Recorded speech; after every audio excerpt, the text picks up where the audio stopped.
All right, so we can pray. Oh, it ain't ready. We ain't ready. It ain't ready yet. All right, we give praise, esteem, and honor to the living Elohim in the name of Yahushua HaMashiach this day. We're going to pick this up in John chapter 5, verse 39. Search the scriptures, for in them you think you have eternal life. And they are they that testify of me. And you will not come to me that you might have life. Dang, this ain't just do my. Hold on. John chapter 5, verse 39. Search the scriptures, for in them you think you have eternal life. And they are they which testify of me. And you will not come to me that you might have life. I receive not honor from men, but I know you, that you have not the love of Elohim in you. I come by his name, you receive me not. If another shall come in his own name, him you will receive. How can you believe which receive honor one from another, and not the honor that comes from Elohim only? Do not think that I would accuse you to Abba. There's one that accused you, even Moses, of whom you trust. Had you believed Moses, you would have believed me, for he wrote of me. But if you believe not his writing, how should you believe my words? Hallelujah. For Yahushua in the word. Let's pick this up in John chapter 7, verse 37. No, I got that one. I'll listen. In that last day, that great of the feast, Yahushua stood and cried, saying, if any man thirst, let him come unto me and drink. He that believe on me, as the scripture hath said, out of his belly shall flow rivers of living water. But this spake he of the Ruach, which they that believe on him should receive. For the Ruach HaKadosh was not yet, because that Yahushua was not yet esteemed. So before we proceed back to Job chapter 26, you can go and get this 2 Corinthians chapter 5, verse 1, man.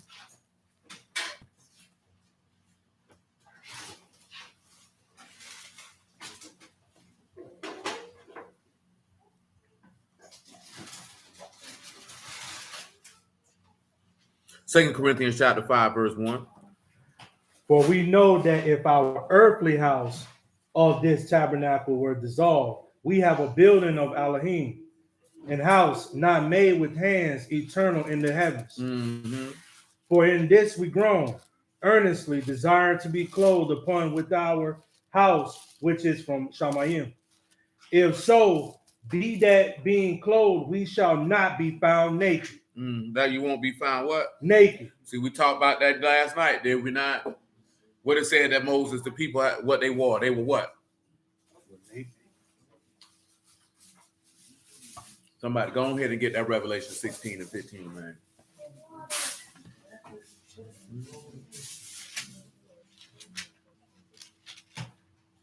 Revelation 16, verse 15. Behold, I come as a thief. Blessed is he that watcheth and keepeth his garments. Keep his what? Garments. What kind of garments you supposed to be keeping according to the law?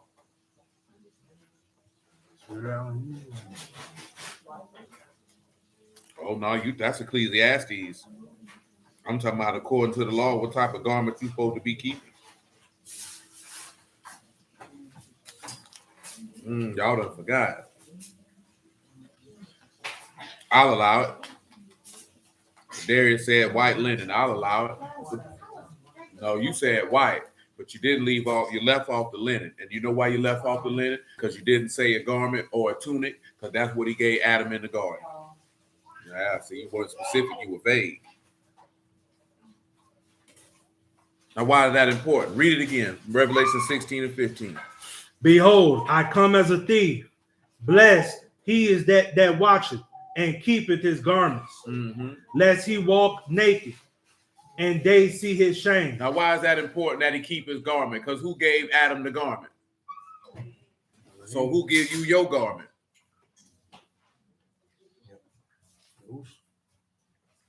So I'm going to come back over here to what you call it? Job chapter 26. I'm in verse 1. Job 26 and 1. It says, but Job answered and said, how have you helped without power? Save you the arm, no strength. See, that's what a lot of people problem coming in at, like we did talk about last night. You got a lot of people, they trying to help without power. See, let me show you what he means. Come over here to Acts chapter 13.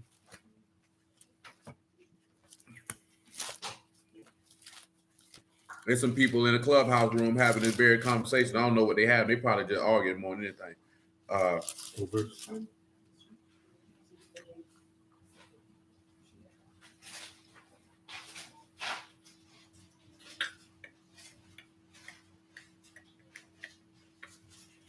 Acts 13, you can pick it up at about verse 38.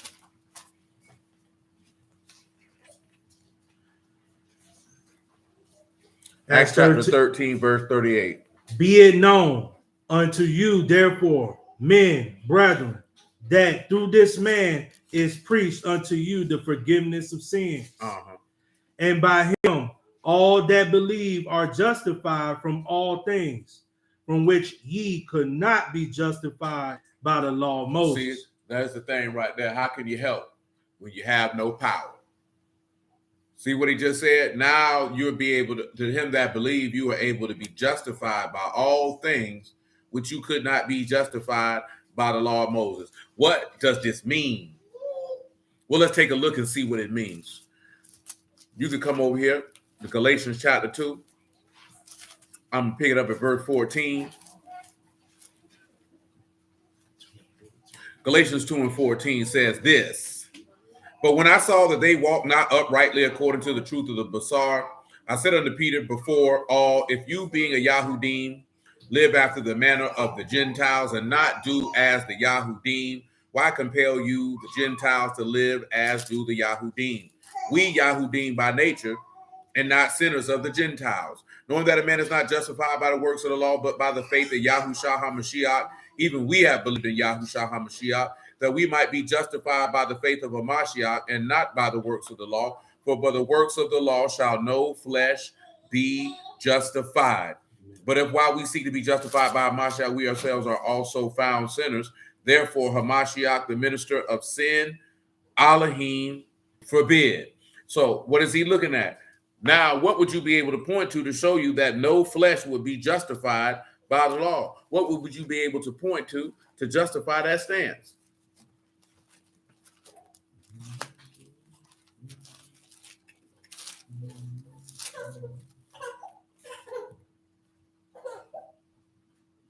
Let's come over here to Psalms 143 real quick, like Psalms 143 and 1. And it says this. Hear my prayer, O Yahuwah, give ear to my supplications. In your faithfulness answer me in your righteousness.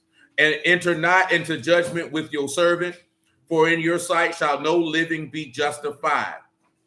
Now, why would he state this statement that that no living would be justified? Well, Ecclesiastes 7 and 20 will give you a bit of an inkling into it. So go ahead and read Ecclesiastes 7 and 20.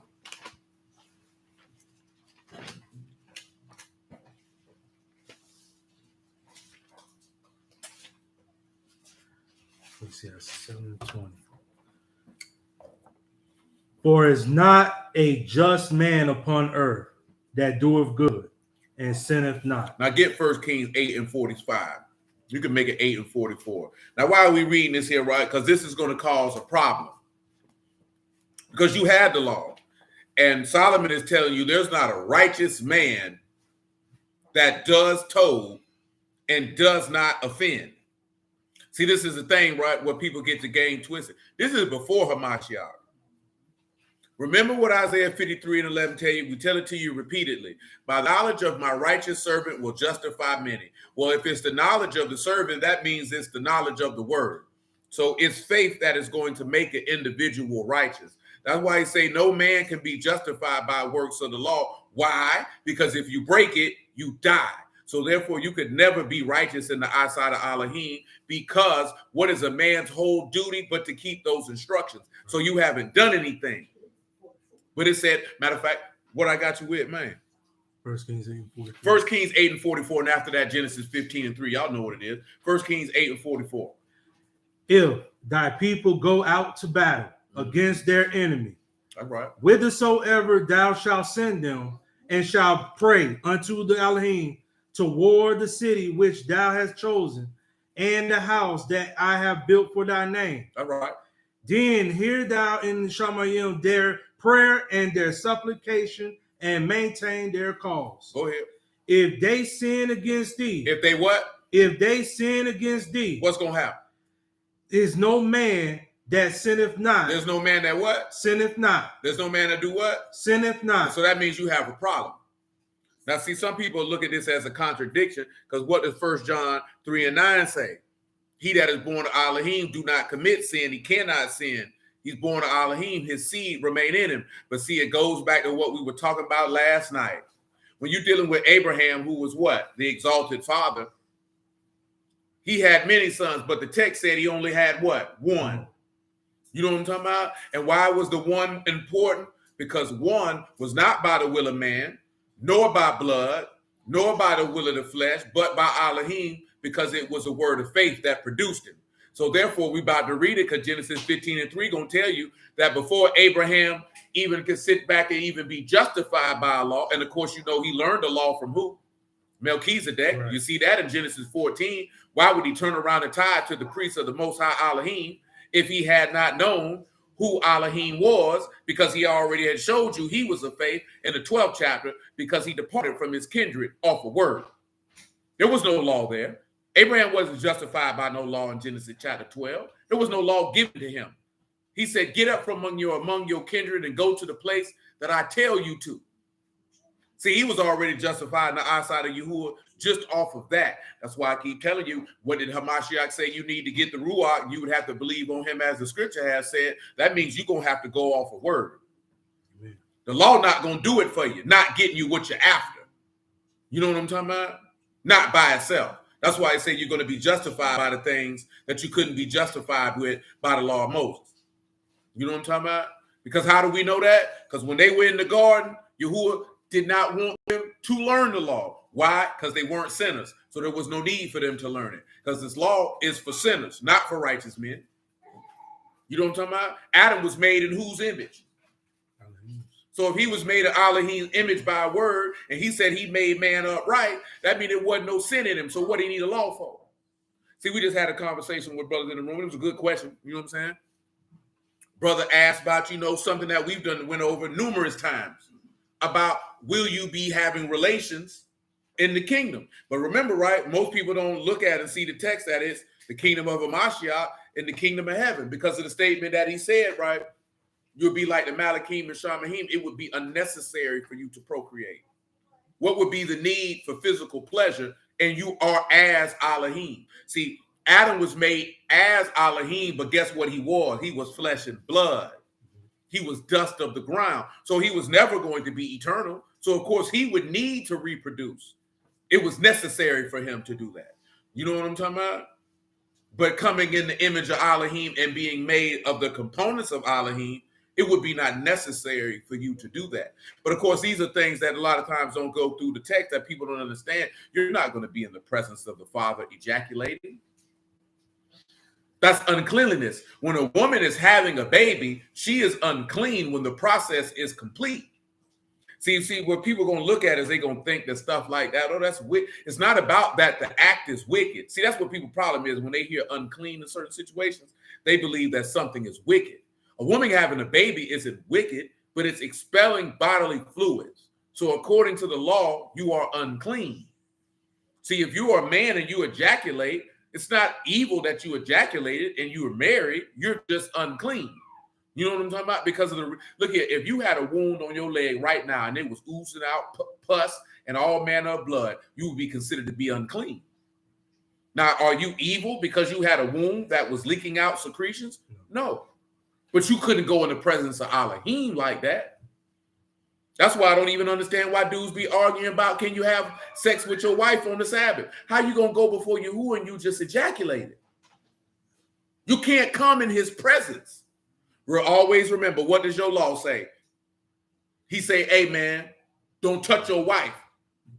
I'm getting ready to come down here on this mount and enter into this covenant with you. Stay away from your wives for how many days? He said 3. He said, after I come down here and you commune with me, you can go back in unto your wife. But I need you to make sure that you clean before you come see me. See, a lot of people don't understand that to be in the presence of Yahuwah, you must be clean. That's why you must be born again. That's why we read that as a justification. See, you got to be made in a different image. See, you were made. See, we're going to get to it in a minute. What I got you hold on, you can finish that 1 Kings 8:46. I'm still holding Psalms 143. We good in Acts chapter 13. And we got Job chapter 26. We got Genesis 15. Yeah, Genesis 15:3. This is 1 Kings 8:46. If they sin against thee, For is no man that sinneth not, and thou be angry with them, and deliver them to the enemy. Deliver them to who? To the enemy. Guess what? When you sin against you, who he gonna be angry with you, and he gonna deliver you to the enemy, and that enemy is death. That's why the law can't justify you. Because the minute you break it, he got to give you to your enemy. Your enemy is death. See, we're going to get past talking about, of course, he's talking about naturally to the nations. But we're not carnal, so we understand that. We don't have to look at every situation and be like, oh, we know he's talking about the nations in theory. But when you know you commit sin, you must be given over to the enemy. Go and get James chapter 1, verse 12, just so they can see that. The epistle of James chapter 1 and verse 12.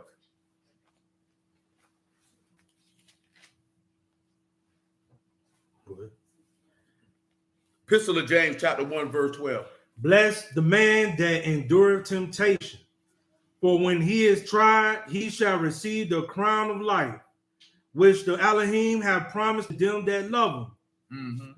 Let no man say when he is tempted, I am tempted of Elohim. That's right. For Elohim cannot be tempted with evil, neither tempted he any man. That's right. But every man is tempted and enticed when he is drawn away from his own lust and enticed. That's right.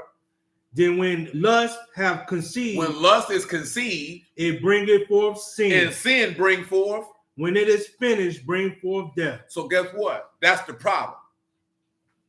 Remember, what does the text tell us? According to the epistle letter of Paul, what does the law work? Wrath. The law work wrath. You know what I'm saying? The law doesn't work salvation. The law can't save you. See, that's what a lot of people get it twisted at. It's not that the law isn't good. The law of Yahuwah is perfect, and it can convert the soul, but it can't save you. It can't make you righteous in his eyesight. Shalom, sir.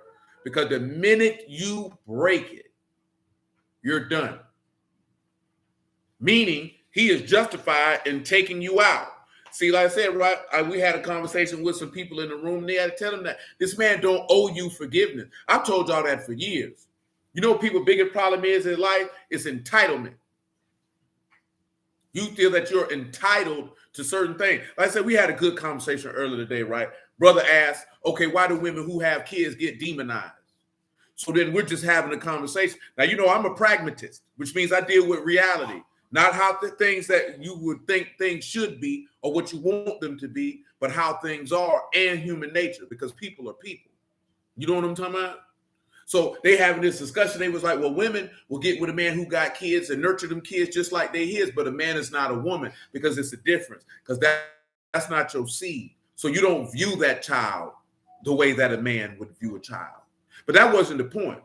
The point was they were like, men should step up and do that and this, that, there, and the third. And they didn't catch. That's entitlement, because you believe that you deserve that and that a man should do that because of what? Because this is something I've told y'all this before, and people in the word use this out of context, because they like to call women who had children widows and their children fatherless. And I'm here to tell you, Paul let you know, right, if she's a widow indeed. If that woman wasn't married and her husband didn't die, she's not a widow and her children aren't fatherless. As far as who is concerned, those children are unclean and they're bastards. You know what I'm talking about? And we can't element to that conversation. I didn't get to add that in with the game twist. They say you're supposed to look out for the fatherless. So that means to look out for the child. He don't got to be with you. See, you look out for the father, that man should be with you. He can look out for them children and not be with you. You know what I'm saying? But many will not want to actually have that happen. You know what I'm talking about? Because guess what? If you was to do that and take a child as your own, you've done well. But if you was to be a father to the fatherless and not be with the mother, you've done better. But see, we don't like to have that conversation, you know, and I'm only mentioning that because it's not about the woman and the child. It's about the mindset of, I have made a decision. Whatever that decision is, there was a consequence to said decision. I don't get to determine how other people interact with me about the consequence of said decision. Because I told them, I said, you got brothers who've been to prison. been to jail. Now the world interacts with them differently. You know what I'm saying? And what a lot of brothers do, they don't want to give me no job. They don't want to do this. Now you feel entitled to sympathy and benefits because of bad decisions and choices that you made. You know what I'm saying? And you have to deal with that. And the world does not owe you sympathy, understanding, or anything of the sort. The world don't owe you compassion. Don't nobody owe you anything but love. Nobody ain't got to do nothing for you. And I'm only mentioning that because when people sin, you have it driven in your mind that he just gonna forgive me. He owe me that. That's a recipe for disaster. Because and to be honest with you, we done said it many times, don't nobody owe you nothing but love. And that's to work no ill to his neighbor. Don't nobody owe you nothing. You know what I'm talking about? I don't care who it is. Your husband don't owe you nothing. Your wife don't owe you nothing but the due service that you agreed to. You know what I'm talking about? Nobody owes you anything. When you get it in your mind that somebody owe you something, then you that shows that you're going to eventually do two things that Yahuwah does not like to be done. And what are those two things? Murmuring and complaining. You know what I'm talking about? Yahuwah does not care for a murmurer and a complainer. So when you become entitled and you feel like someone owes you and you don't get it, you're going to begin to murmur and complain. And that murmuring and complaining leads to ungratefulness and unfaithfulness, and the rejection of Yahuwah is not going to be too far away from that. You know what I'm saying? That's something that people don't sit back and consider. Because we just sitting back looking at things on the natural side, and you're not going to see how that's going to spill over on the other side. You know what I'm talking about? That's all I'm trying to get you to understand. How we interact naturally can be how we interact spiritually, and you can set yourself up for disaster. When you moan about, eventually Yahuwah will put you in a situation to try your heart to see if your loyalty remains to him because of what it is that you're crying and complaining about. Because that's what he did to your forefathers in the wilderness. They were complaining about flesh, and then he tried them with flesh. They were crying about food and manna, and he tried them with manna. They were complaining about water, then he tried them with water. You know what I'm talking about? So he could see what was in their heart. So the very things that you complain about, he will use that to see if you love him or not. See, but these are things that people don't consider when they go back and they look in the law and they read these stories. They just want to point them out, but they're not weighing out what is actually being conveyed. What you actually supposed to learn. Get Romans 15:1 from me if you would. Then we go to Genesis chapter 15. Still holding Psalms 143 and Job 26. This is Romans chapter 15 and verse 1. We then that are strong ought to bear the infirmities of the weak, and not to please ourselves. Let every one of us please neighbor for good to edification. For even Hamashiach pleased not himself, but as it is written, the reproaches of them that reproach thee fell on me. For whatsoever things were written aforetime. What were they written for? For our learning. For our what? Learning. So there's certain things you're supposed to be learning when you read this stuff that's in the scripture, what he's talking about. Everything that was written before was written for your learning.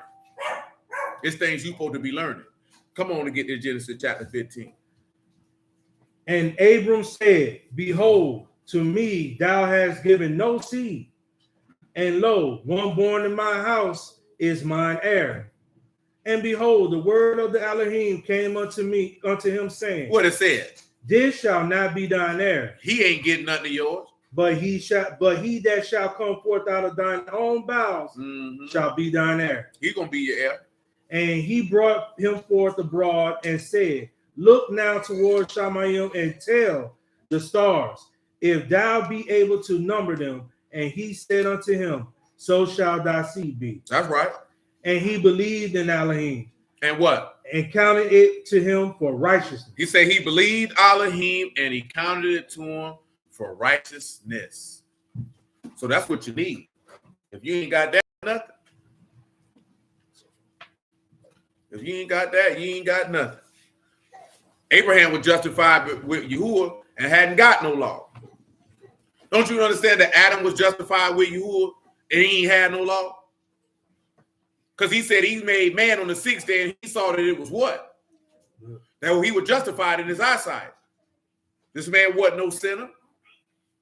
People don't really understand that, right? That's why people say, that's how we in the new covenant, because we teaching every man his neighbor. Shut your stoop behind up, you dumb bastard, you. You don't make no sense, boy. You're gonna be able to know and discern you. See, right here, man. Give me John 17, man. John 17 to 21, man.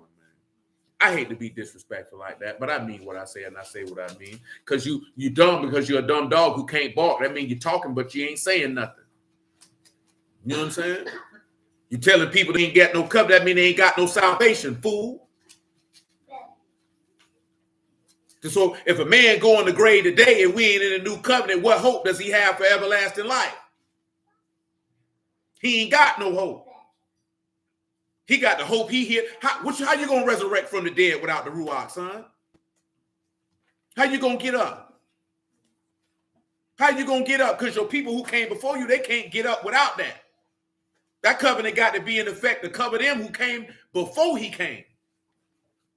Why you think he went and preached to the spirits in prison? He went and gave, let me give you the gospel, man, so you can get down with this new covenant. I hit you off with this spirit, man. You know what I'm talking about? When I send that thing down from on high, man, on the Feast of Pentecost, man. Let me come holler at y'all boys, man. You know what I'm talking about? People just be talking that junk, be sad, man. You know what I'm saying? You playing with people's life, man. I keep telling y'all, man, this ain't, see niggas on stuff like Clubhouse, YouTube, they think this cannon fodder. Man, this your life in real life. The law tell you that. Moses said, this is not a vain thing for you, but this is your life. People say, this is your life. That's under these small children. And no life in their body. You have seen somebody laying there, eyes open, and no life in them. You know what I'm talking about? Now that's a whole different type of deal to look in somebody's eyes and see that there is no life in them. And guess what? One day, that's going to be us. You know what I'm talking about? But guess what, though? You could have life in you if the new covenant's in effect, because the word would be in you. But if the new covenant is not in effect, you still ain't got no life in you. So what's the purpose? Oh, shoot, my condolences. I'm sorry to hear that. Tia said she just lost a cousin today. You know, and I tell you, I done told you that plenty of times over the years, man. As I speak, somebody just passed. You know what I'm talking about?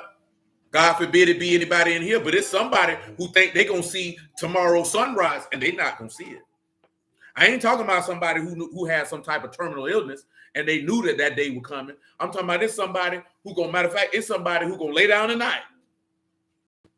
And when they get up tomorrow, that's their last day on the earth, and they don't even know it.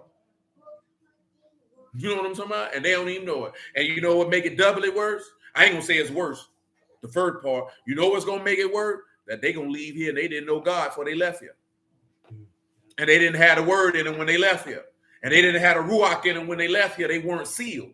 See, remember when we were talking about set me as a seal? If the new covenant in effect, you can't have a ruach of you. You can't claim to have the spirit. You can't claim to have it. Because that's a part of the new covenant. That is what the new covenant is. That's the difference of it between the one he made with your fathers in Sinai. That's the difference. That's why he said, he that believe on me, as the scripture has said, out of his belly shall flow rivers of living water. And he said, and that wasn't given until this man ascended on high. He had to be esteemed. That means he had to die, he had to resurrect, and go back on high. We just read it last night. So there's no way. If we're not in that, nobody has any hope whatsoever. There is no reason whatsoever for anyone to serve Yahuwah. Because you have no expectation of reward. I have literally heard men teach that being born again is the resurrection of the dead. You know how dangerous of a teaching that is, man? Not even dangerous. How horrible, how trash that type of teaching is. Because you're not telling somebody to do what the text has already told you to do, which is to make you a new heart and a new spirit. Go ahead.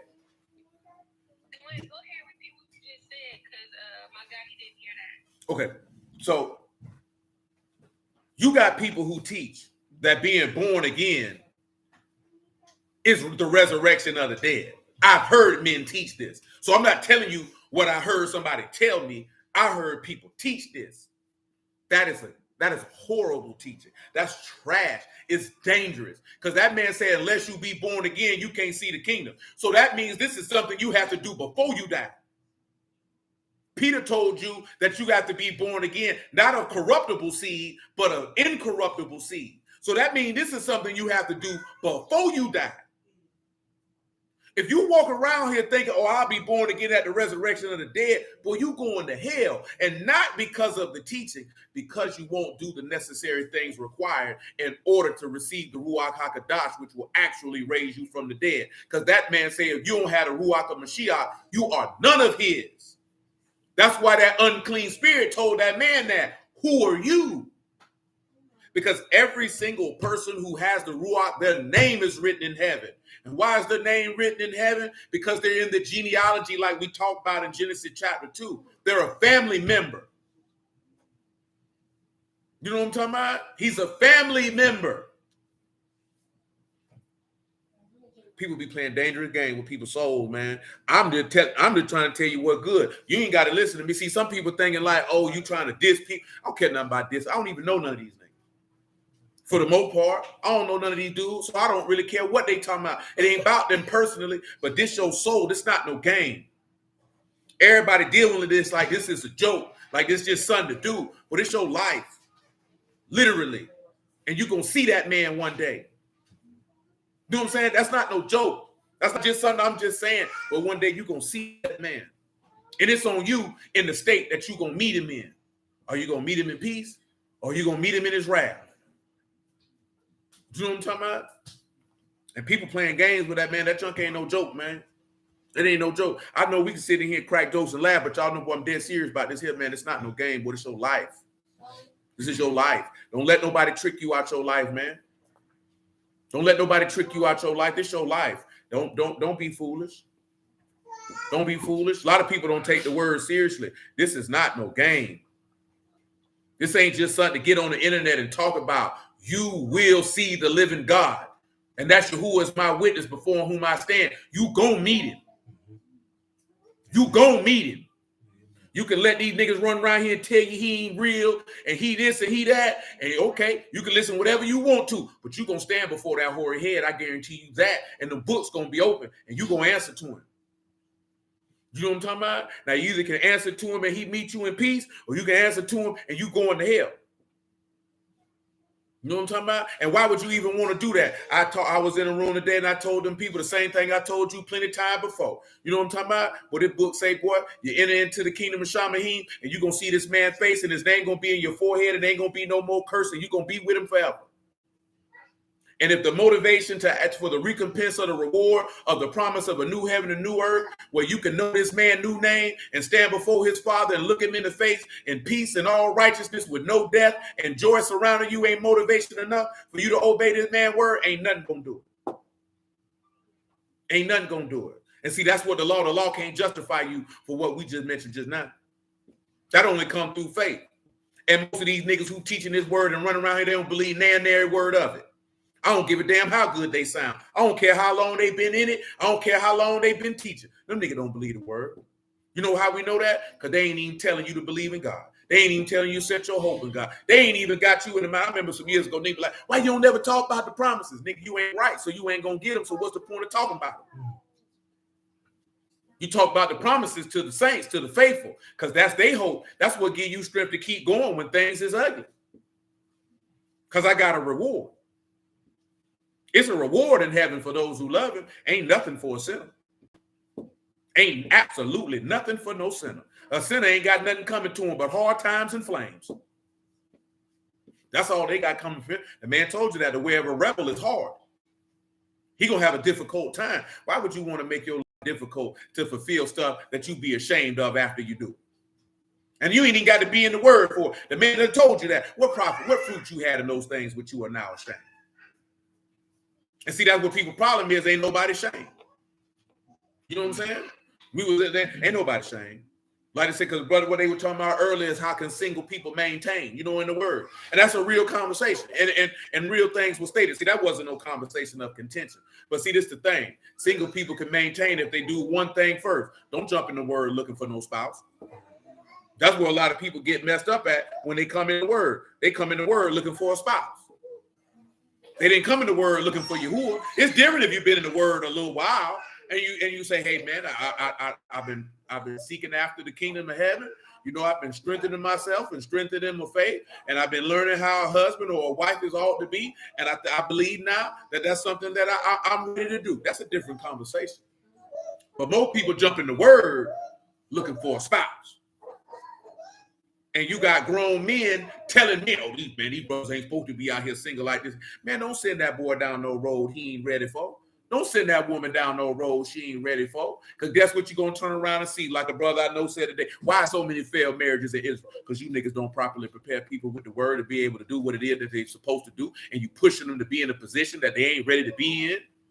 You know what I'm talking about? And people are motivated by lust, and you ain't telling people what's real. Because some of you, I look in your face and tell you, hey, I don't get married right now. And it's a couple people, they got married. I'm like, shoot, you better not marry that nigga. How you go? You don't want me to be. I don't care nothing about what you talking about. That ain't got nothing to do with it because I'm unconcerned. I ain't got to live with him. You know what I'm talking about? But see, this is the thing, though. I can't force you to do anything. It ain't going to be like, nah, I done seen this before. Oh, you got married. You got to get out. You can't be here no more. I ain't going to never do you like that. But if I let you know what the lick read and it blow up in your face, now I give you good counsel afterward, but I ain't going to feel sorry for you. Because I already told you what was going to happen before it happened. Just like your daddy would. Because that's my job. This is what's going to happen now. This man ain't here. This woman ain't here. Don't be upset. You know what I'm saying? We were telling that other day. What I told y'all the other night, man. These women be getting fooled by these bums. He ain't got nothing going on. Me and Sid were talking about that earlier, man. The same concept, because that's what they were talking about. Nigga, you ain't even seeing a nigga trying to do nothing with his life. You just listening to a nigga talk. How can a broke, godly nigga got time for dating? How you a broke, godly nigga? Because if you faithful to Yahuwah, you be faithful to yourself to make a living for yourself. Mm-hmm. See, when people hear that, they think you talking about being rich. We ain't talking about nobody being rich.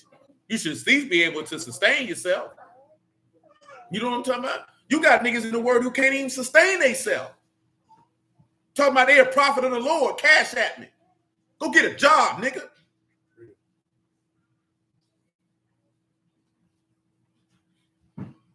That's just shameful. You know what I'm saying? And guess what ends up happening? The women get upset who get caught up with men like that and say all the men in the word behave like this. Did men get with women who they should not have married? Now they complaining all the women in the word are rebellious and this, that, and the third. And why? Because ain't nobody sitting people down and say, baby, don't do that yet. Just get you some word. Don't worry about no man. Don't worry about no woman. Just get you some word. Worry about the Lord. Get strong in that. How you jump in the word 3 months later, you talking about I need a hug. That means you're horny. And guess what? I ain't upset with you about that. Because he tell you, hey, man, it's better to marry than to burn.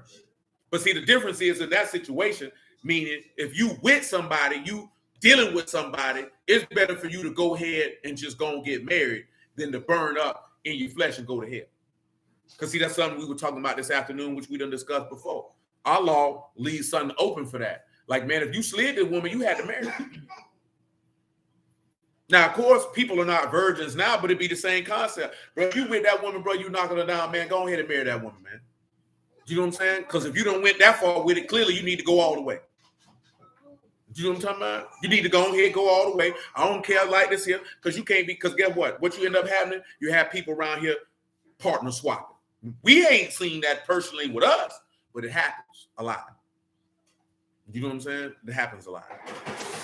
When you seen a woman and she been with 2-3 dudes in a congregation, or been with 3 different men in 3 separate congregations. You know what I'm talking about? But then guess what? That say something about them dudes in these other congregations or in that congregation who know that this woman has been intimate with another man, and then you jump behind him and get with him, and you know the woman wasn't married to that man. So what that say about you? But see, nobody want to have that conversation. Nevertheless, we good in Genesis 15. John 17 and 21. That they all may be one, as thou, Abba, in me, that's and right. I in thee, that they also may be one in us. Right. That the world may believe that thou hast sent me. That's right. And the esteem which thou hast given me, I have given them. That's right. That they may be one, even as we are one. That's right.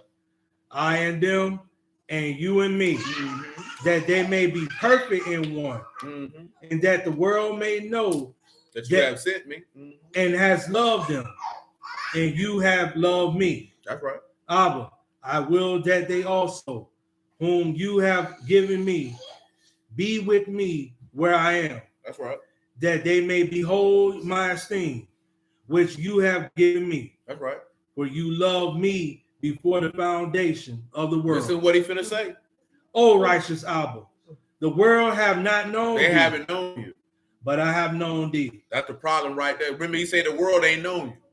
But didn't he tell you when the Ruach come, it lead you in all truth and bring all things to your remembrance, you can be able to say you know Elohim. Amen. So if you ain't got no new covenant, then you can't even say you know God. Because he ain't dwelling in you, how would you know him? That means you ain't even righteous in his eyesight. They don't want to hear that. Come on back to Psalms 143, man. They don't want to hear that. Them brews gonna be like, that nigga a Christian. I'd be like, your mammy and your punk behind that.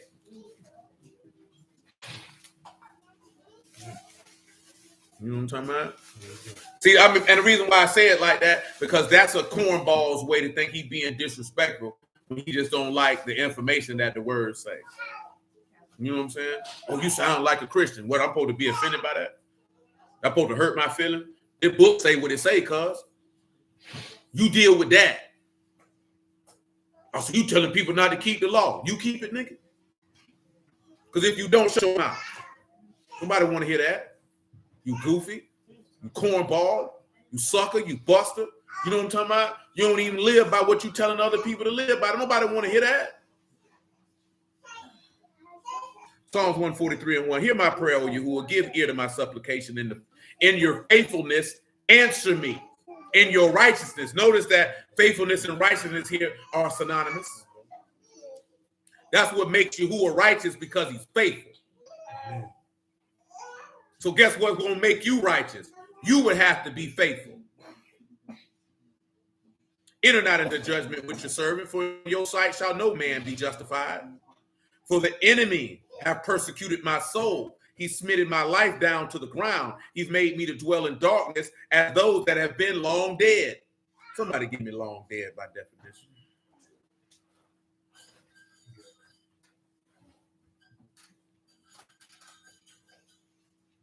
While you doing that, give me 1 Corinthians chapter 15, verse 35.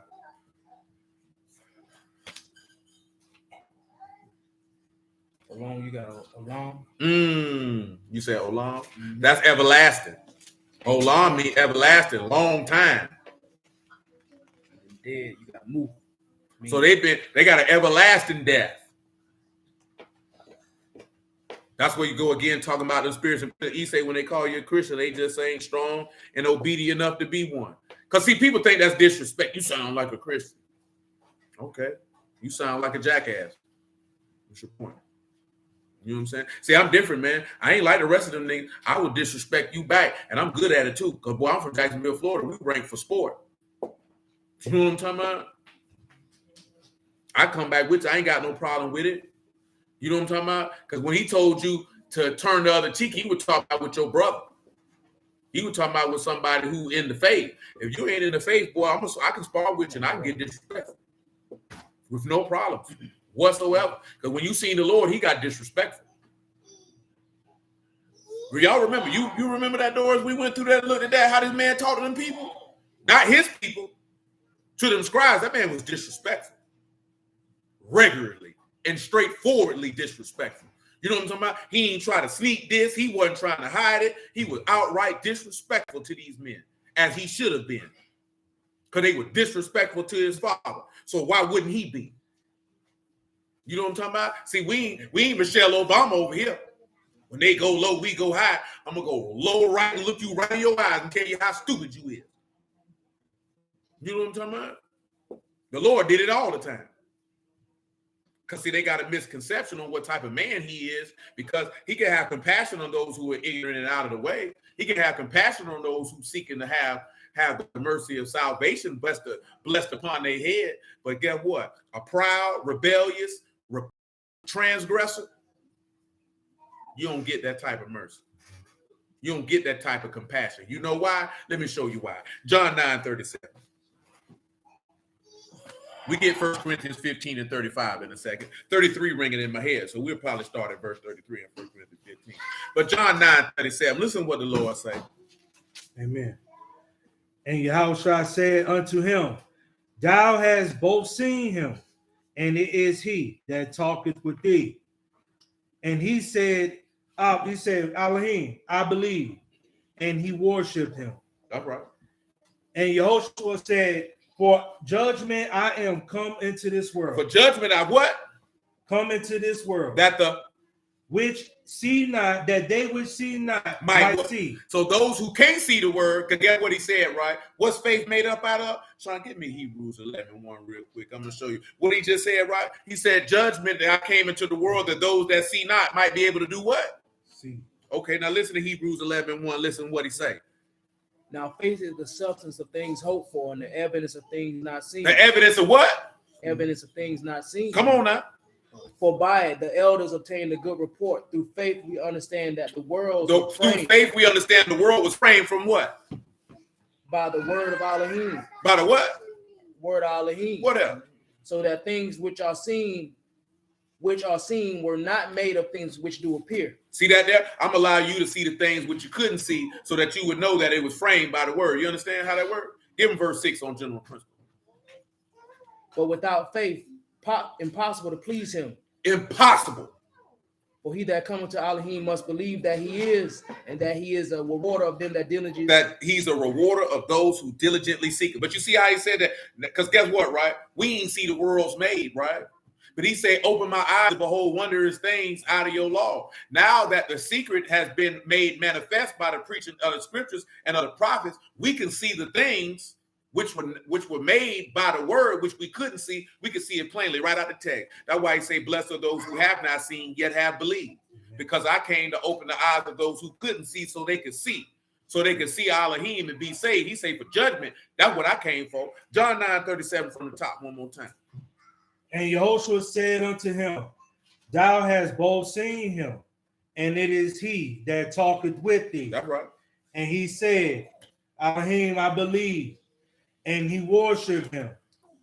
And Yahushua said, For judgment I am coming to this world, that they which see not might see, and they that which see might be made blind. Might be made what? Blind. Might be made what? Blind. Go ahead. And of the Pharisees which were with him heard these words. What they said? Unto him, are we blind also? What he say? Yahushua said unto them, If ye were blind, ye should have no sin. If you were blind, you wouldn't have no sin. He say, but since you say you see, your sin remains. That means you know what you're doing. That means you know what you're doing. You know what you're doing. You understand? You know what you're doing. That's why he talked to the men like that. Because you know what you're doing. And he was telling them, you know what you're doing. That John 15, he told them if I would have came, they wouldn't have had no cloak for their sin. But now that they done came, they ain't got no cover for it. Now they hate me for no reason. See, the difference between the Lord and men in these days is the Lord didn't sit around and walk around that he was cool with people he knew didn't like him. Now, see, the thing is, right, it's like this here, man, brother from the city who got a song, man, and it's real, though. Like, he say, man, and every man should live his life like this here, man. Just because a nigga act flawed and fake with you, that don't mean you should change your ways. And one thing you seen by Yahushua, he didn't change his ways because them people was acting flawed and fake with him. He maintained the godly character throughout the entire situation and circumstance. You know what I'm talking about? See, one of the biggest problems is you let somebody who flaw and who do some dishonorable stuff, and you let that change your character. No, don't let that change your ways, baby. That ain't got nothing to do with you. That's all got to do with them. But I can still call you out and let you know I don't rock with nor fool with how you move. That's what the Lord did. I don't fool with how you kick your game and how you get down, son. I don't rock with none of that. But guess what? I ain't gonna beat you though. See, you can be unfaithful, but I won't. You can be unmerciful, but I won't. You can have bad judgment, but I won't. Because that's not how I'm going to move. Man, I look like acting like what you is. Man, my mama gave birth to a son and 4 sons. He ain't got three sons and 2 daughters. He have conduct yourself. You understand? Bump what they doing. And the word tell you that. That's what he mean by turning the other. Man, you don't get down and operate you. And of course, we know that from the law because Jacob didn't do it. When Laban was acting flawed, Jacob didn't get flawed back with him. Jacob said, my righteousness is going to speak for me. I'm going to slide. We're going to see who you are with and who he ain't with. Got time to be going back and forth with you. You know what I'm talking about? Come on, man. First up. That's right. So it's not quickening, except it dies. Except they what? Die. Okay. And the dead man shall gonna live with my dead body. Hold on. What verse you in? 37. 1 Corinthians 15 and 37. And that which you sow is not a chance of wheat or of some other grain. That's right. But Elohim giveth it a body as it hath pleased him. As it pleasing. To every seed his own body. Every seed his own body. All flesh, not the same flesh. All flesh ain't fishes, another bird. That's right. Also celestial bodies and bodies terrestrial. Bodies terrestrial. But the esteem of the celestial is one, and the esteem of the terrestrial is another. One esteem of the sun, and another esteem of the moon. That's right. And another esteem of the stars. Go ahead. For a star different from another star in esteem. When we talk about that, one son of God got a different level of esteem than another. Are all apostles? Are all prophets? Are all workers of miracles? Do all do healings? Everybody got a different level of esteem. You seen that even with the disciples. Because he loved John more than he loved all of them. He said that, did he not? This is the disciple whom Yahushua loved. But Peter was of the rock of who he was going to build his house. See, we done had this conversation before. Matter of fact, a sister mentioned that in that room today. Or one of I don't remember who said it. Somebody said it, though. You know what I'm talking about? Because they were talking about, okay, the aspect of if a man has a child with a woman who already has a child, is he going to love his child more than the other child?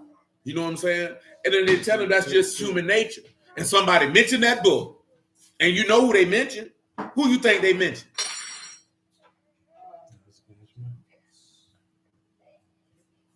Who? April. No, they didn't mention Abraham. Abraham loved Ishmael. He didn't want to send Ishmael away. He hearkened to Yahuwah because Yahuwah told him to listen to his wives. You don't know who they mentioned? Oh, y'all done forgot about old Jacob, didn't you? Because it said he loved Joseph more than all his sons. Ain't that what it said? He loved him. Guess what? Who was his firstborn son? Reuben. But guess what? Joseph was the firstborn from the woman who he loved because he loved Rachel. And guess what? When he thought Joseph was dead, guess who took Joseph's place?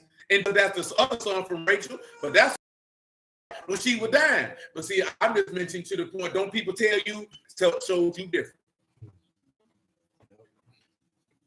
You know what I'm talking about? Showed you different. Guess what? You don't read nowhere in there where he treated any of his sons less than because he loved Joseph more than all of them. You don't read it in there where they would treat them less than. The brothers just was jealous of Joseph. Brothers and your mama gonna come over here and bow down to you? He didn't exclude them. Hold on. He didn't exclude his brothers and say that. See, I'm only saying that because we live in a society that conditioned us to think a particular type of way, and then we think that is evil. I'm just mentioning to you that you can see that he loved Rachel more than he didn't want Leah to begin with. He was laboring for 7 years for Rachel. That's who he wanted. That man was willing to work 14 years for that woman. So that's telling you what manner of love that he had for in his heart. The competition between the women was for his affection. Do you know what I'm talking about? Because Rachel already knew that he loved her. Leah knew that he loved Rachel more than her. So what did Yahuwah do? Yahuwah said, you know what? I'll balance it out. I'll close Rachel's womb. I'll let Leah have all these children. And it never said that Jacob didn't love Leah, but he still loved Rachel more than he loved Leah. So guess what's going to happen? He's going to love Rachel's offspring more than he loves Leah's offspring. And if Jacob was alive right now, he would be destroyed on all manner of platforms all across the world for that. He would be told that he was toxic. He would be told that he is evil. He would be told that he was a multitude of different things. But Yahuwah said not a word about any of that. And you know why? Because we want to neglect human nature and how people are to how we think people should be or how we want them to be. See, this is what people don't understand, right? Because guess what? Everybody here that experienced it, you probably just didn't experience it with your parents. You probably just experienced it with your grandparents. See, your grandparents don't hesitate to let you know that there's a grandchild that they like more than everybody else. You know what I'm talking about? Your parents might not do it, but your grandparents will. You know what I'm talking about? But that don't mean that grandma and granddaddy love them other children less. They just had more of affinity for that one. Now, it does cause strife and envy amongst the children. But you know, that's just a byproduct of it. You know what I'm saying? And what I was telling them earlier is I'm just being honest with you about human nature. I'm not saying it's right. I'm not saying it's wrong. I'm just saying it is. Are there men who don't do that? Sure. But if there's a man who does, is he wrong? Is he evil? But see, what I told them sisters was this. If you got a child already, then deal with a man who loves children, period. And you'll never have to worry about your child being mistreated because he would treat every child as if they were his anyway, regardless if he was with the mother or not. See, a lot of women want, it's a package deal, this, that, and the third. No, don't do that. Look for a man who you can see loves children, period. Someone who loves children, period, will never mistreat a child. Any child, at any time, irregardless to whom they belong to. You know what I'm talking about? And I say that because every person in here should remember one thing. You were a child once. Right. And you knew the love and affection and validation and attention, whatever the case may be, that you were seeking. So to harm a child really tells everyone that you don't love yourself. You know what I'm talking about? And you taking out whatever harm that happened to you as a child, and you want to put that on another child. And that's a disgrace. You know what I'm talking about? You shouldn't do that. Ain't no reason to belittle no child and whoop no child and destroy no child. Just don't be around children. And please, for the love of God, don't have none. You know what I'm talking about? Because our job is to get them ready for adulthood. Right. You know what I'm saying? That's why I tell y'all plenty of time, man, you ain't got to beat on them children. Sometimes they might need to pop in the mouth, pop upside the back of the head. You know what I'm talking about? Little spot in his chest. But you ain't got to beat them. I'm telling you right now, I know for a fact, ain't none of these children in here doing nothing worth no beating. Not no doggone nigga beating that most of us done experienced or seen. Ain't none of you children in here doing nothing worth no nigga beating. You know what I'm talking about? Pop maybe. You know what I'm talking about? Boy, get yourself together. But beating? How many of y'all people told y'all to go get a switch? That wasn't. He's honest. Well, we know because you was rebellious. You was rebellious. Some of y'all caught extension cords. You caught extension cord doors. Damn.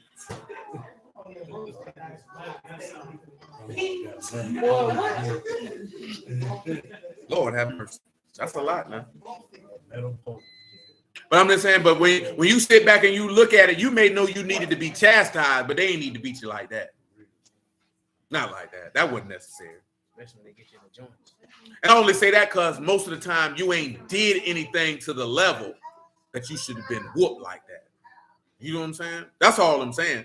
I ain't saying sometimes you ain't got to pull out the belt and make it do what it do, but that should be the last resort. Because I say you observe these children. The book tell you a child is known in his doings. These children ain't that evil.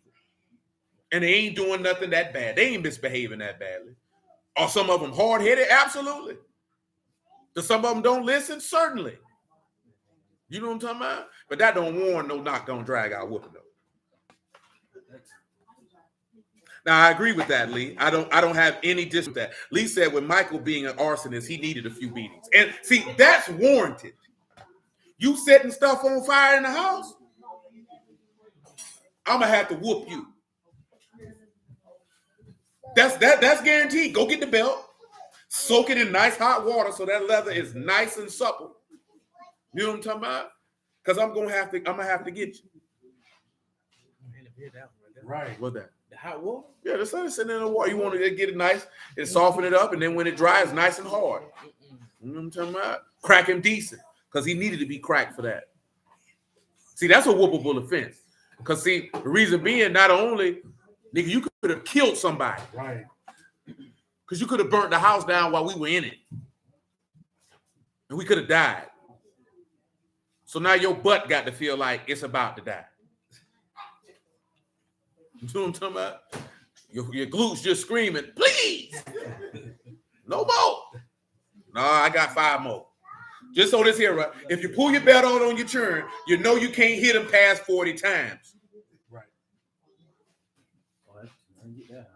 Yeah, that's what I'm saying. You should never get that high. But our law say no more than 40.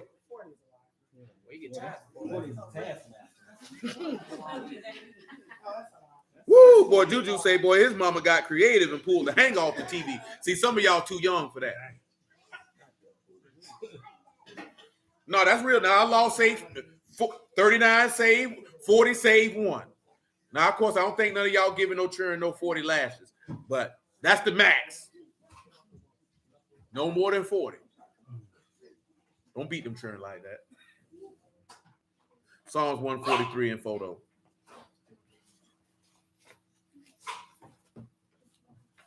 Say, therefore, is my ruach overwhelmed within me. My heart within me is desolate. I remember the days of old. Remember what he said? Give me the love that I had with you before the world was. I meditate on all your works. I muse on the work of your hands. I stretch forth my hands unto you, my soul after you as a thirsty land. What he said? I thirst. He was thirsting after God. He wasn't thirsting for no water. Hear me speedily, O Yahuwah, my ruach fail, hide not your face from me, lest I be like unto them that go down into the pit. Cause me to hear your loving kindness in the morning. When did he get up? For in you do I trust. Cause me to know the way wherein I should walk, for I lift up my soul unto you. Deliver me, O Yahuwah, from my enemies, and I flee unto you to hide me. Teach me to do your will. What he said, not my will be done, but your will be done. Because I've come to do the will of my Father. Ain't that's what we read last night? The law of Elohim is in his heart. He said, you know, lo, I come in the volume of the book to do your will, O my Elohim. He said, my Father's given me a commandment, what I should say and what I should speak. And we'll see what was his will. His will for him to give his life down for his friends, just like Moses did. Just like Adam did. And why did they do that? To be able to redeem you from your sins so you can have life. You know why? Because they had both, everybody broke the law, and the law say you supposed to what?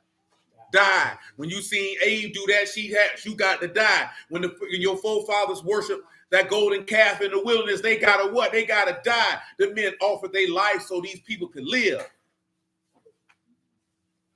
Because guess what? A lot of people don't read the end of that Exodus 32. It say he sent another plague around there to them people to kill them people after the 3,000 got killed. Oh, let me show you. Come over here to Exodus 32. Because he said, the day of your sin, he said, I'm going to visit you now. So we don't like to talk about that. Exodus 32 and 32. 32 and 31. Moses returned unto Yahuwah and said, oh, this people have sinned a great sin and have made them gods of gold. Shalom. Yet now, if you will forgive their sin, if not, blot me, I pray you, out of your book, which you have written. Yahuwah said unto Moses, whoever sinned against me, him will I blot out my book. Therefore now go lead the people unto, of which I've spoken unto you. And behold, my Malachim shall go before you. Nevertheless, in the day when I visit, I will visit their sin upon them. And Yahuwah plagued the people because they made the calf which Aaron made. See, we only talk about, most people only talk about that 3,000. That man plagued them after that because you still got to answer for that sin. You know what I'm talking about? And when he plagued them, that means the people died. These people died. See, that's what people miss when, like, they say, yeah, he went them up to make an atonement. but he was willing to give his life so they could live as a foreshadowing. You know what I'm talking about? That's why he said, cause me to hear your loving kindness in the morning. I trust in you, but teach me to do your will. The will of Elohim is for a man to lay his life down for his friends, that they might live, for mercy and salvation, that on that word they might trust, that they could be justified, by which the law couldn't just, because there was no justification. The people could have gotten in the wilderness for what they had done. You seen what happened. They had to die. You had to die. Ain't no justification. Where your righteousness going to come from? Ain't no righteousness for you. Moses showed faith in Elohim and the fact that, like we read last night, I'm willing to be accursed from my brethren. I'm willing to be separated from God for my brethren's sake. That's what Adam did. That's what Moses did. That's what Yahushua came and did. That's the love of Elohim. A lot of people don't understand that. That's why they can't see that. That's why we're looking at those who are long dead. These people have been in the grave for a long time. Remember we read last night, the spirits in Hades, as that was defined, these are spirits in prison. He came to form them under the waters. We're going to get to Job 26 before we get out of here. I got 20 more minutes. Verse 10 of Psalms 143. Teach me to do your will, O, for you, my Elohim, your Ruach, good, lead me into the land of uprightness. And guess what he asked after that? Quicken me, O Yahuwah, for your name's sake, for your righteousness' sake, bring my soul out of trouble. And of your mercy, cut off my enemies and destroy all them that afflict my soul. For I, your servant. And who afflict your soul? Death. Then we just read in 2 Corinthians 5, we groan, waiting for our tabernacle to come down from Shamahim. So you being afflicted by death, we didn't get all the way through it in 1 Corinthians 15. But who's afflicting you? Who is the enemy? He said, but notice that he said, make me alive for your name and your righteousness. He that believe on me, as the scripture has said, out of his belly shall flow rivers of living water, and he will make you alive. See, most people don't see that. They don't understand that because they don't believe it. Let's return to Job 26.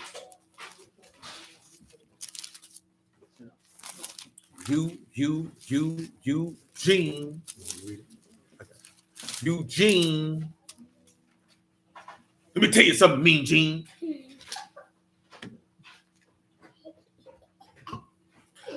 So, Job 26, right? I started getting verse 1, right? He said, Job answered and said, how have you helped without power? Saved you the arm, no strength? How have you counseled, no wisdom? And you plentifully declared a thing as it is. To whom have you uttered words? Whose ruach come from you? Dead are formed from under the waters and the inhabitants thereof. Hell naked before him, destruction have no covering. So he's pulled back death and the grave in order for you to have life. Because he told you dead are formed under the waters. We talked about it last night. Let's look at verse 7. He stretched out the north over the empty place and hang the earth upon nothing. He bind up the waters in his thick clouds, and the cloud is not rent under them. He hold back the face of his throne, spread his cloud upon it. What you think that means when you talking about hold back? Hold back the face of his throne.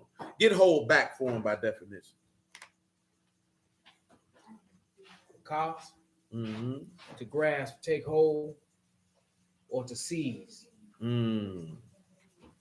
So he's taking hold, the panim of his kaseh or his throne. That's what you got right there, right? And he said he spread his cloud upon it. What y'all think that means? What would you go to? What does anything come to mind? Let me just ask you that. Does any passages of word come to mind when it comes to this right here?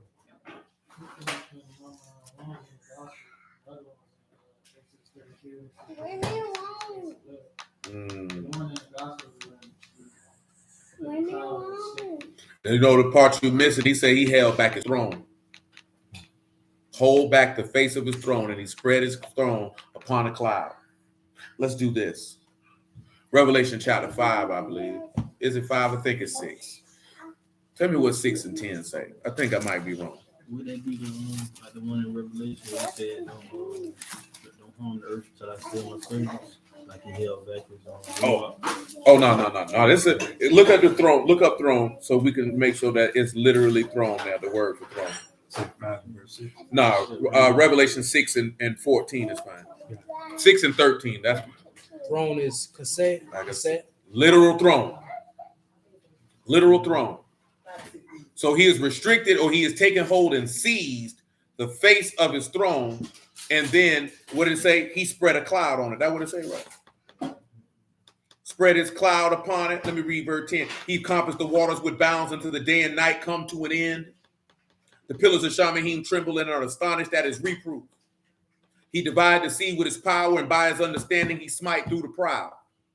By his ruach he garnished Shamahim, his hand deformed the crooked serpent. We'll get to that in a moment. But go on ahead and give me Revelation 6 and 13. I'm going to give you a twofold play. And the stars of Shamahim fell unto the earth. Remember what we just read here in verse 10, right? He said he encompassed the waters with bounds till the day and night come to an end. Even as the fig tree casteth her untimely figs. That's right. When she is shaken of a mighty wind. Uh-huh. And the Shamahim departed as a scroll. That's right. When it is rolled together. Rolled together. And every mountain and island were moved out of their places.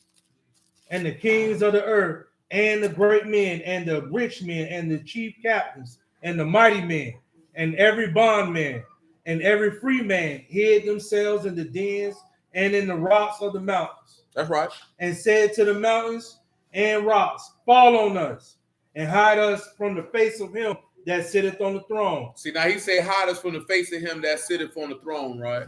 And he said it because he cometh in the clouds.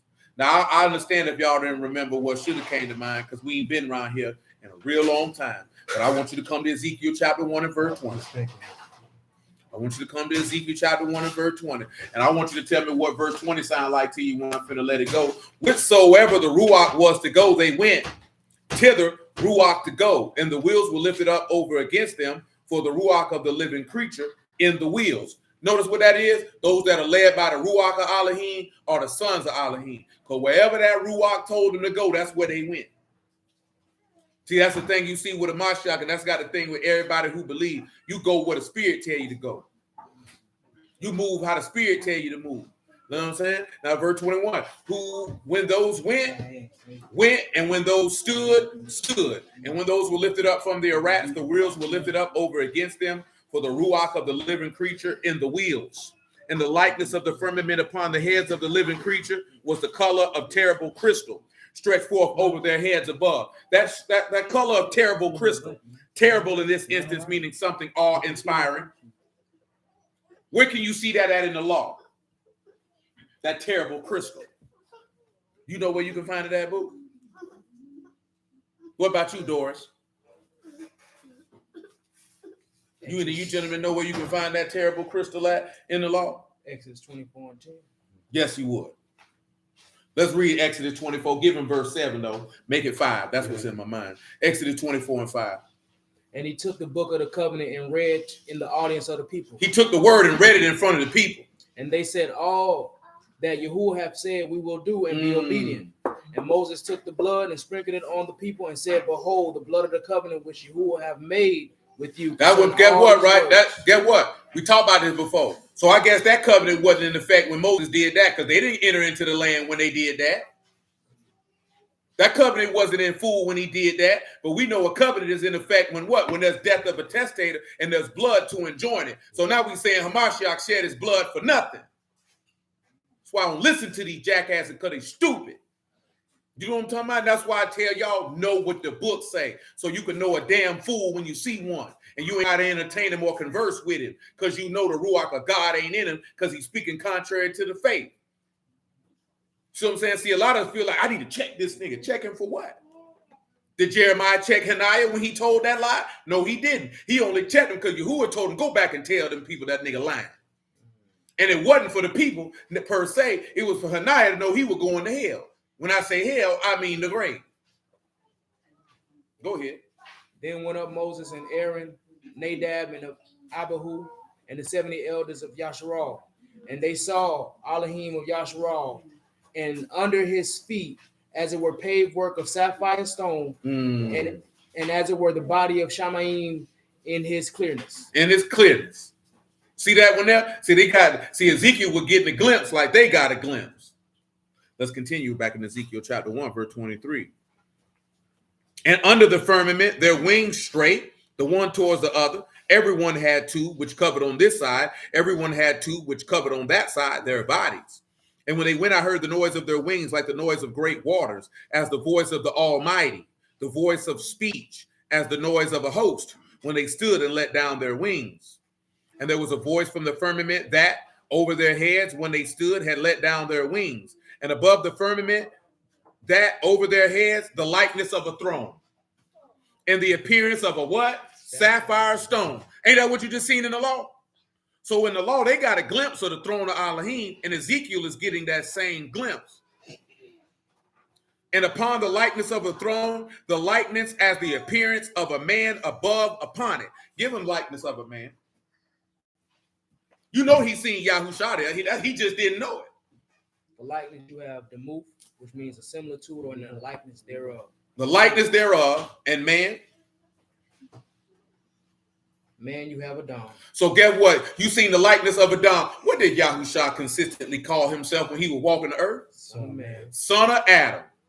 So guess what that means? He came in the likeness of sinful flesh to condemn sin in the flesh, and he being born of a woman. Give me Galatians 4:1.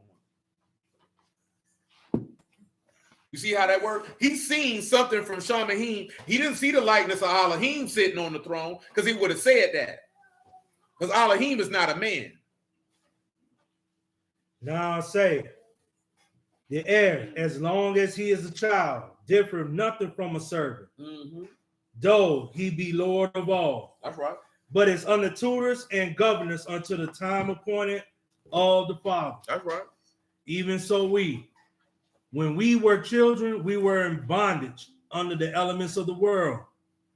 But when the fullness of the time was come, Elohim sent forth his son, made of a woman. Made of a what? Woman. Made of a who? Woman. So that means he made after the components of what? Dust and ashes. That means he in the likeness of Adam. Right or wrong?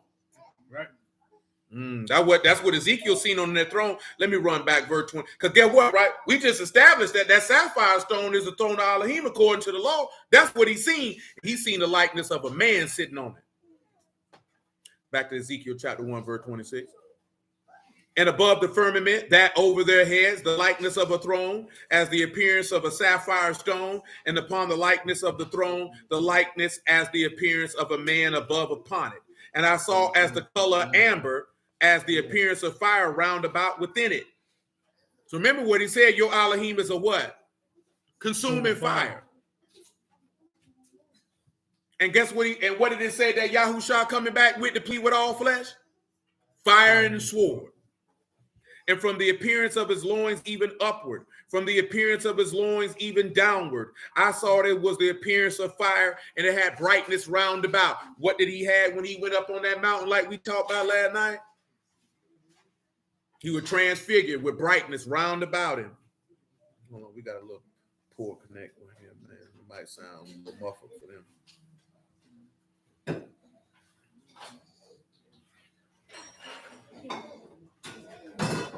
Verse 28, as the appearance of the bow that is in the cloud in the day of rain, so the appearance of the brightness round about, this the appearance of the likeness of the esteem of Yahuwah. And when I saw, I fell upon my face, and I heard a voice of one that spake. So guess what that means?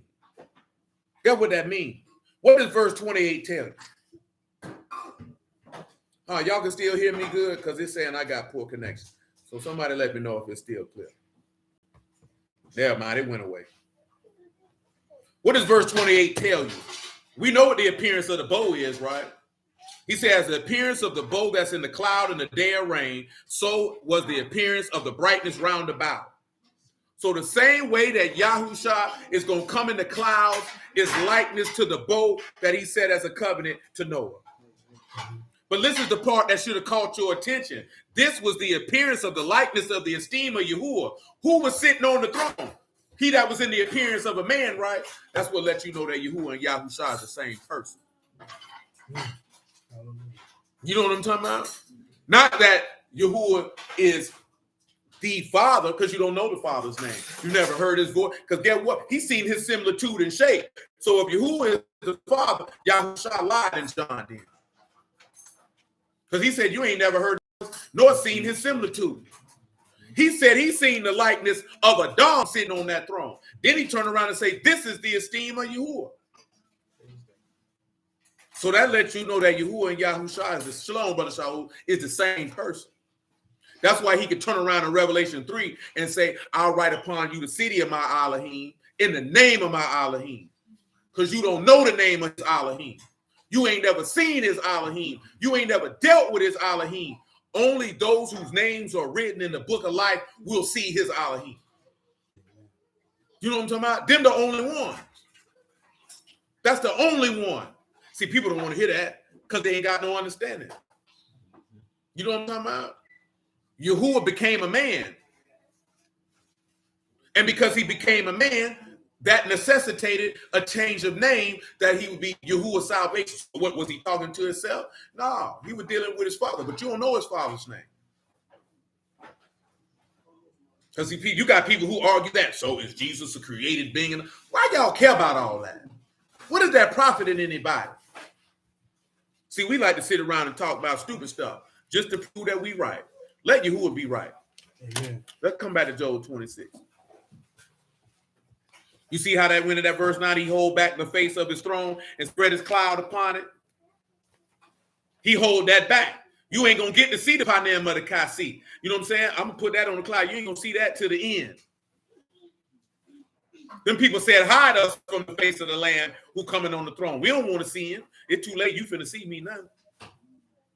Notice how he said right here in verse 11, the pillars of heaven tremble and are astonished at his reproof. Because what it said happened. The stars will stop giving their light. The sun and moon going to move out its place. And he said he divide the sea with his understand, with his power. And he said, guess what he said? And by his understanding, he going to do what? Kill the proud. And what did it tell you in Isaiah 11? What he would do? Go ahead and get it as Isaiah 11:1, man. Somebody get me Isaiah 11:1. I got 5 minutes. Part them seas, dry up them rivers, mountains running away, all that. Because see, this Job 26, this say this is Job's final speech, like I told you.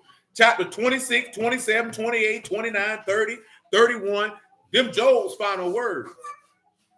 He don't talk no more until Job 42. Because see, about 32 through 37, that's Elihu rebuking Job and all his homeboys. And then Yahuwah come through and rebuke Job. Then Job speak one last time and say, surely I've sinned and I repent in ashes. You know what I'm saying? It's just like you got a psalm, I think it's Psalm 73. I can't remember what psalm, where it say the Psalms of David are ended. He ain't right no more. Not that's any that's recorded. And I think his psalms ended as his life ended because his last psalm was tending to Solomon. So I want to say it was Psalm 73, which is a song for Solomon. Let me verify that because I don't want to give y'all no bad information.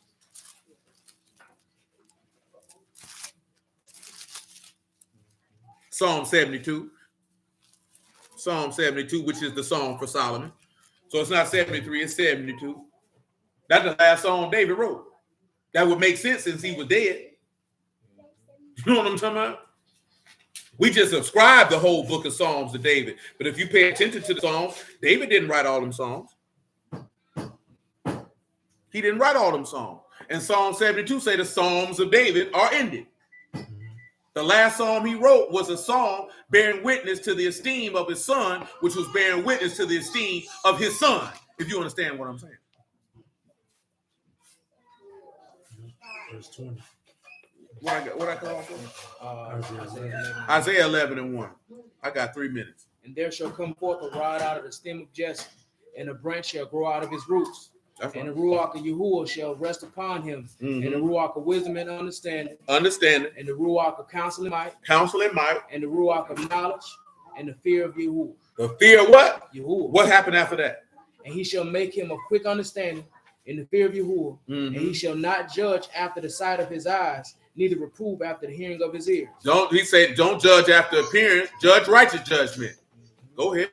But with righteousness shall he judge the poor and reprove equity for the meek of the earth. And he shall smite the earth with the rod of his mouth. He'll smite the earth with the what? His mouth, the rod of his mouth. and the breath of his lips shall he shape. Notice he say by his understanding. That's how he gonna smite through the proud. So because he understand the will of Yahuwah, he gonna kill those who are lifted up in their pride. Come back to Job 26, verse 13. He say, by his ruach he have garnished Shamahim, his hand have formed the crooked serpent. Lo, these part of his ways, but how little a portion is heard of him. But the thunder of his power, who can understand? Look at it. So look up that little portion is heard of him.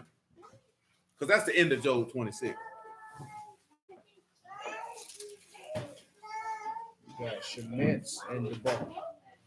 So Shemetz is what? Little? Yeah, little whisper.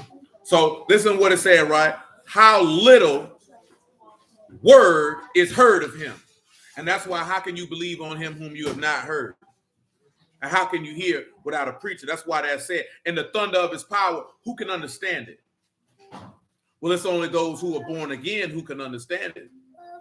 Those who have a hope of the resurrection of the dead, because that's the thunder of his power. Because get what it said, he coming back with thunderings and lightnings, just like when he came down on the mount, and with them same thunderings and lightnings, he'll resurrect you from the dead. Because I don't think some of y'all heard that when we talking to dude, he was like, yeah, the great trump, see? And I say, brother, the great trump is in Isaiah. What you thought Paul got that out his butthole? It said on the last day, but guess what? Since we know the law, what is that great trump pointing to? The gathering of the door. When you blow the trumpet for an alarm of war, for the gathering of the door. That's why when we hear certain people have certain conversations, we know you don't know the word for real, bro. Because if you did, you wouldn't say what you say. But hallelujah for Yahushua in the word. We're going to stop right there. If you are willing, we'll pick back up in Job 27 on tomorrow. You know, tomorrow is the Sabbath, so it's regular 9 p.m. start time. Regular 9 p.m. start time, which means, well, I know a lot of people be moving and grooving because it get dark earlier. That means if you get there at 8 o'clock and the food is actually done and prepared, that means we can eat before we start. But if you're not there on time, and that means a consensus is not there on time, then you'll wait till we finish. Now that's gonna be up on you. You know what I'm talking about? Now, I know everybody gonna be moving this, that, there, and the third, but just take that into account. If you get there, because the sun sets at about 7, which means it'd be pitch black about 8. Which means we can been an 8, and you've been an 8, and we ain't got to wait till no 11:30, no 12 o'clock. We ain't got to do that. Right. Yep. Huh? What's up? What you need? Oh, no, I got something to add on to that, but Yeah, as long as we can get the food prepared, we can be good, and everybody can eat before we start. So I bless out the house of Elohim in the name of Yahushua. Love y'all. Yahuwah willing, man. We pick it up tomorrow at 9 p.m. and go from there. And Yahuwah willing until that time. Amen. Amen. Praise the Lord.